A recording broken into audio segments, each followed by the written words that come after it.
Olá pessoal, tudo bem? Tudo forte? Tudo firme? Tudo mais ou menos? Eu sei como é que é. Obrigado mais uma vez aí pela paciência, pelo voto de confiança. E saibam que eu, Thiago Bianchi da Rocha, o nome do canal, está aqui de forma muito humilde tentando expor dentro de uma linha de raciocínio que pode não ser fluida, os pensamentos que certamente bastante gente vai concordar. Talvez mais gente discorde, mas pelo menos eu estou agindo com integridade intelectual. Tá certo, pessoal? No último vídeo eu falei a respeito da situação que foi aventada de forma mais ou menos postulada em direito, do que diz respeito a um sujeito que se chama Giovanni Quintela, né? Tem que falar o nome dele, a gente não pode deixar essas coisas caírem no esquecimento. E a sociedade brasileira, de uma forma geral, quando se depara com esses crimes muito infamantes, muito impassíveis de solidariedade ou de empatia, sempre se recordam dos agressores, né? A gente vai se lembrar da patricida, que é a Suzane, a gente vai se lembrar do matador de crianças, que é o Nardoni, a gente se lembra mais antigamente, do Chico Picadinho, do bandido da Luz Vermelha. Os crimes que não envolvem, entre aspas, apenas o homicídio, porque o homicídio no Brasil tem mais de 50 mil por ano, né? Então, apenas o homicídio ser alvo de controle social, de discussão e de referendo da necessidade de expor o criminoso na tela do dia a dia. Eu também recentemente, uma coisa que está bombando recentemente é a questão do Guilherme de Pádua, né? Essas pessoas não caíram no esquecimento. Não tem tanta repercussão midiática com o decorrer do tempo, porque a vida continua. Menos da vítima, menos da família da vítima, mas da sociedade sim. Mas as pessoas não são esquecidas, e não podem, né? E o Giovanni não pode ser esquecido. Ele não matou ainda, não se tem notícia de que ele tenha matado alguém. Pode ser que daqui a pouco aconteça da gente descobrir que uma pessoa sedada de forma contrária à literatura médica tenha falecido nas mãos do Facínora. Mas a gente tem notícias assim robustas a respeito da reiterada prática criminosa, abominável desse cidadão aí, né? Ele não é cidadão, desse sujeito, desse indivíduo, desse vulgo. E aí hoje eu me deparei com uma boa matéria, escrita no site da Veja, sem os créditos do repórter, que está escrito apenas como da redação, né? Dizendo que a defesa, que o colega defensor dele aparentemente estaria suscitando uma nulidade de morte da prova nuclear que levou o Giovanni Quintela à prisão preventiva. Primeiro em flagrante pela doutora delegada de polícia, depois ratificada e convertida em prisão preventiva pelo juízo da causa. Algumas coisas eu achei bastante interessante, né? Tem uma repercussão que foi dada em virtude dessa discussão ter sido realizada no parlamento. Em uma das sessões de comissão lá, que eu não sei direito quem é, e aparece o nome do deputado aqui. Ele fez uma defesa assim até inveterada. Pô, esse cara vai ser solto, se fosse com a minha família eu arrebentava. Tudo que ele falou tá certo, né? Mas do ponto de vista prático, eu acho interessante que a gente tenha que esclarecer que o processo ele é complexo. Não apenas esse.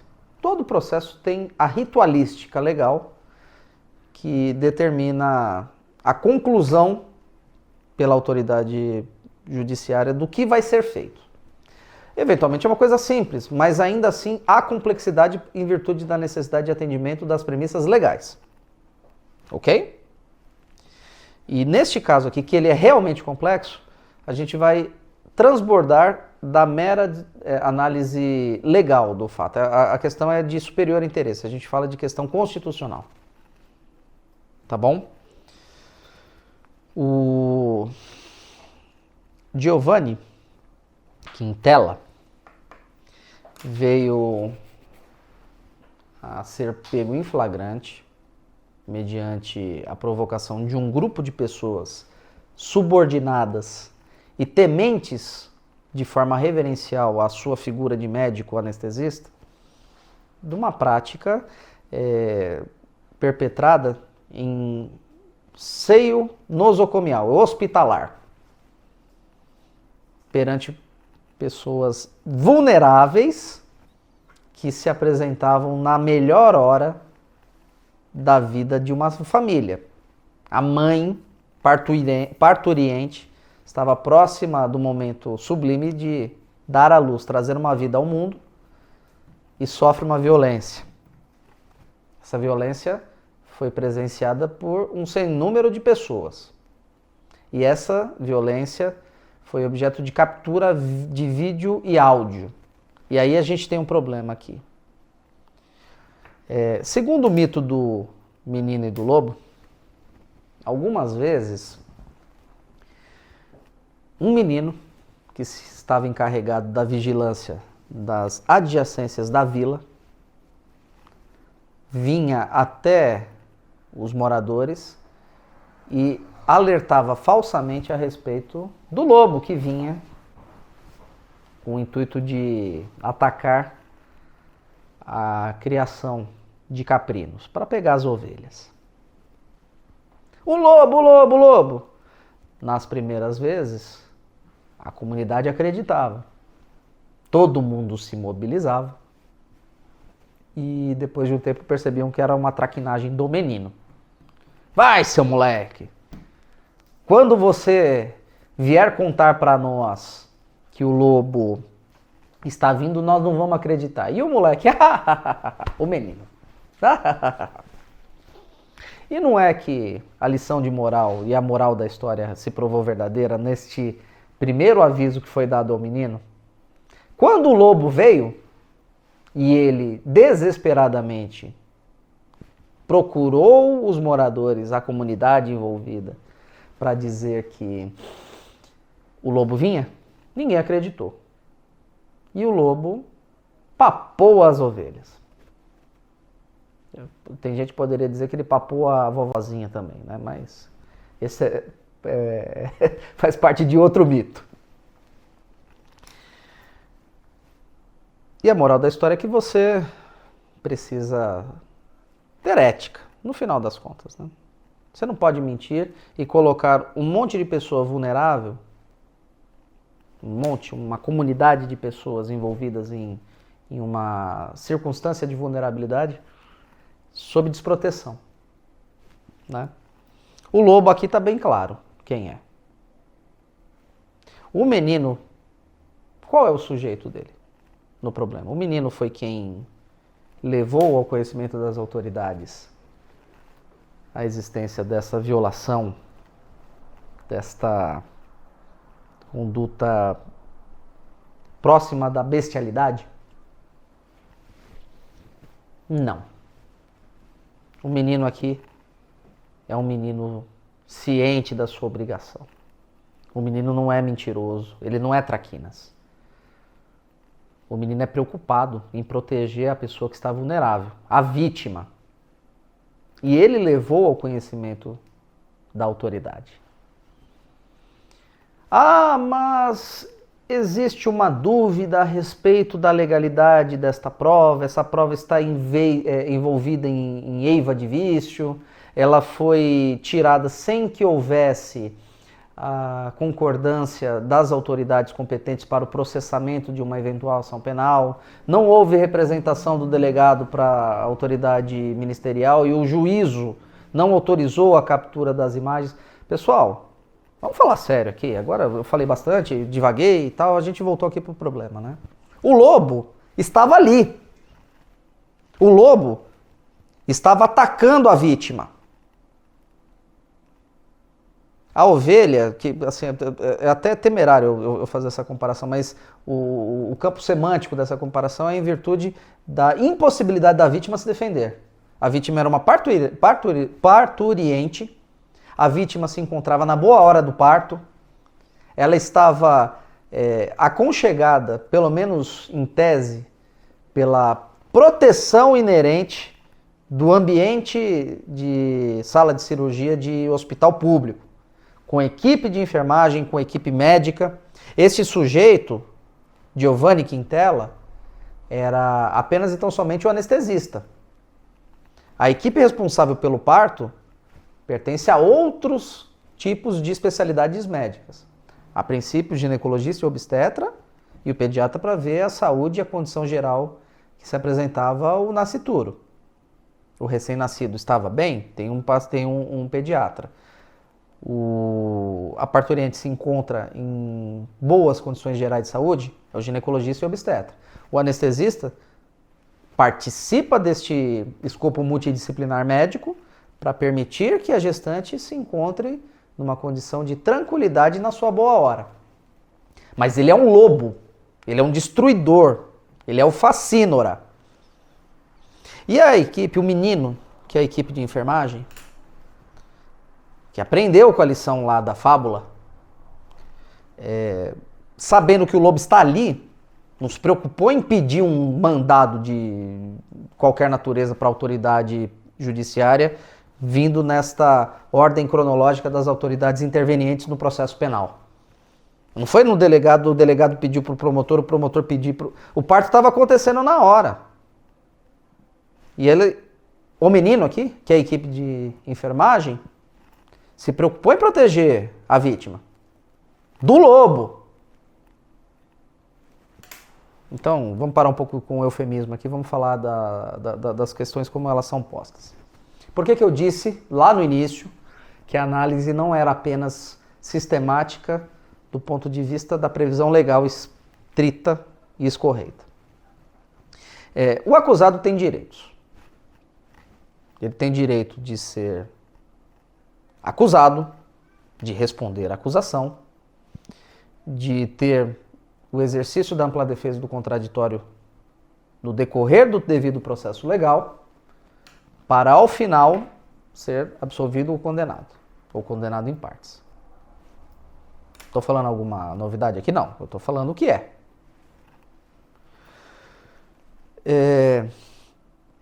Só que a atuação da equipe de enfermagem foi tão importante e tão elogiável que ela se alberga no escopo de outros fundamentos constitucionais. E eu não vou falar apenas de garantia, eu estou falando de fundamento da República. A norma constitucional é bastante clara na imposição dos seus valores de cima para baixo. Começa com o exercício do poder pelo povo no artigo 1º. Depois vem da composição da Federação Brasileira. Depois nós temos os fundamentos.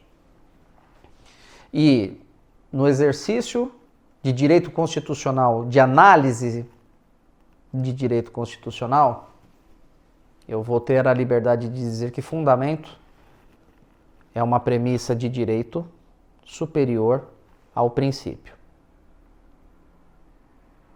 Tá? O princípio, ele valida, ele norteia, ele institui balizas para que o intérprete, para que a autoridade exerça a sua competência, para que o cidadão exerça a cidadania. Só que o fundamento, ele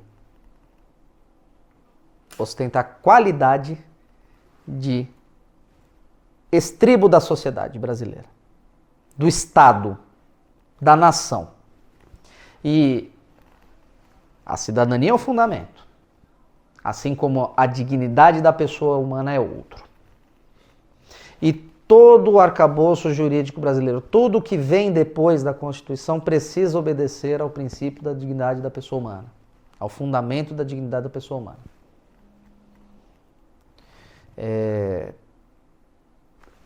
A equipe de enfermagem protege a vítima, a sua dignidade.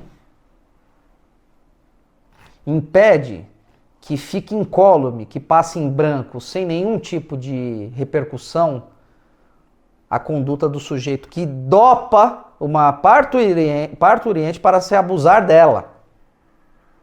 Sendo esta a acusação principal. Então o vídeo tem aqui uma questão de sopeso. Ele foi tirado ou não foi tirado dentro de um contexto de ilegalidade? Eu já digo que não. Porque os direitos da vítima são importantes tanto quanto os do autor da ação. Levando-se em consideração a falta de controvérsia que se apresentou. Quando a questão é controversa, a gente leva em consideração que o agressor pseudo ou putativo não deve ter imediatamente reconhecido a sua questão de agressor. Ele pode não ser agressor. Existem nuances, mas quando há objetividade da questão, não existem nuances. A vítima tem que ter a sua dignidade protegida. Mas tudo bem. Falemos que, hipoteticamente, haja uma discussão sobre a legalidade da prova. E o restante da prova? Não se constitui estes autos em específico, mesmo sendo que tramitam em segredo, secretos, mas pela repercussão midiática é possível se aferir a respeito de parte da técnica jurídica? Existe um arcabouço, um plexo, vou falar até mais coloquialmente agora, existe prova sobre prova a respeito da fundada suspeita, que é óbvia, do cometimento de crimes contra a dignidade sexual de pessoas vulneráveis. Os exames laboratoriais apresentaram uma quantidade de medicamentos sedativos por volta de 7 vezes, segundo informações que são tiradas da mídia, por volta de 7 vezes, em dosagem 7 vezes maior do que uma parturiente em condições de saúde, de complexão física, análogas àquela da vítima, normalmente se utilizariam. Assim disse o Conselho Regional de Medicina do Rio de Janeiro, assim disse o restante da equipe médica e a equipe de enfermagem, que foi magnífica na atuação na defesa do paciente, da vítima. Ela viu lá, a equipe, que aquilo não era normal. Você trabalha durante muito tempo em uma determinada atuação humana, você sabe o que é fora de padrão. O sujeito injetou na vítima 7 vezes mais da dosagem medicamentosa que normalmente se aplica numa situação de parto cesariana. Segundo informações que a gente obtém de forma muitíssimo fácil na mídia. Existem as testemunhas. E existe a resignação do sujeito nomeado como Giovanni Quintela quando ele é preso. Então nós não estamos tratando apenas de uma única prova que mantém a cadeia de custódia e a prisão preventiva enquanto tramita o feito principal. Há uma redundância de provas. E esse cara não pode ser esquecido. Guilherme de Pádua não foi esquecido. Suzanne von Richthofen não foi esquecido. O bandido da luz vermelha também não. Não deixemos que Giovanni Quintela seja esquecido. Sabendo que a prisão dele tem fundamento robusto do ponto de vista jurídico. O menino caguetou o lobo. E a autoridade, que no mito é a coletividade pequenininha daquela vila europeia, tem a analogia no Brasil de 2022. E o Brasil de 2022 acreditou no menino. Muito bem. Acredite. Pessoal, Não vão soltar ele. Ele tem muita coisa para explicar. Ele precisa se colocar na posição de investigado com robustez do estribo probatório. E apenas e tão somente a anulação ou discussão sobre a anulação do vídeo não tira dele a condição de investigado com indícios de materialidade e de autoria suficientes para a responsabilização penal. Tudo bem? Então, sem histeria. A reportagem é boa porque ela faz um alerta a respeito da técnica legislativa do artigo 8º-A. Vou até conferir. Artigo 8º-A da Lei 9296/96. Foi incluído no escopo da lei mediante a aprovação no Congresso Nacional do pacote anticrimes. O espírito da lei, como defensor, eu sei que é bom. Você, defensor, pode se utilizar de uma prova ilícita para valer-se do princípio da ampla defesa e do contraditório. É uma garantia fundamental. E você se utiliza disso para provar que seu cliente é inocente. Só que nesse caso, como eu disse, nós estamos tratando de um fundamento. A vítima é inocente. A vítima precisa ser reparada. Não existe, do ponto de vista material, ilegalidade na captura do vídeo pelas testemunhas presenciais. Se houvesse, e se assim vier a ser reconhecido, ainda assim a prova é robusta. A prova técnica de exame laboratorial e a prova realizada pela presença das testemunhas que observaram o cometimento da infração penal in loco. Então, Giovanni Quintela, não vai rolar, irmão. Por enquanto é isso. A gente volta a falar de assuntos de importância e de sopeso nos próximos dias. Conto muito com a colaboração de vocês. Fiquei animado, cresceu nos últimos dias. Eu tive um acréscimo de inscritos e de views, de visualizações. Eu tenho certeza que a gente vai ter muito espaço para poder utilizar esse pequeno campo de discussão rígida das ideias. Um grande beijo, até a próxima.